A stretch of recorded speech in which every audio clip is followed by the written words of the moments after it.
আসসালামু আলাইকুম ভিউয়ার্স, আমি কেয়া চৌধুরী। সবাই কেমন আছেন? আশা করি ভালো আছেন। তো আজকে আমি আর মানহা দুজনে মিলে যাচ্ছি একজন স্পেশাল মানুষের সাথে দেখা করতে, কারণ আজকে সেই স্পেশাল মানুষের জন্মদিন।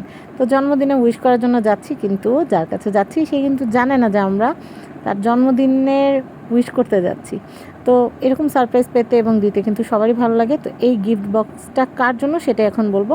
আমার খুবই প্রিয় মানুষ ডক্টর রেজিনা চৌধুরী, আমার গাইনোকোলজিস্ট। তো এই যে মানহামণি যে এখন টিনেজার একটা এজ, এই বয়সে ওর চেক আপ করানো বলেন বা কোনো সমস্যা হলে কিন্তু আমরা রেজিনা আপুর শরণাপন্ন হই। তো এই যে দেখেন, মানহামণি গেছে আপুর জন্য গিফট নিয়ে, আবার আপুও কিন্তু মানহামণির জন্য আয়োজন করেছে, মানহার জন্য চেম্বারে আইসক্রিম এনেছে, তারপর কেক এনেছে। তো আমার কাছে এত ভালো লেগেছে।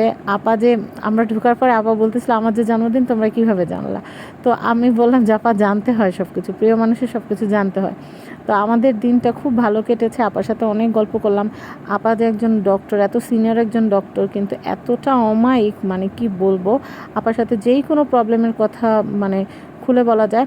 আর আরেকটা কথা, সেটা হচ্ছে আমার যখন প্রেগনেন্সিতে প্রবলেম ছিল, তখন কিন্তু মানহা কনসিভ হওয়ার আগে কিন্তু আমি ডক্টর রেজিনা চৌধুরী আপুর কাছ থেকে ট্রিটমেন্ট নিই এবং মানহামণি আমার গর্ভে আসে। তো আলহামদুলিল্লাহ, মানহামণি এই যে বড় হয়েছে, মানহামণি দুনিয়াতে এসেছে, আল্লাহর অশেষ মেহেরবানি। আর আপারও চেষ্টা ছিল, রেজিনা আপার চেষ্টা ছিল।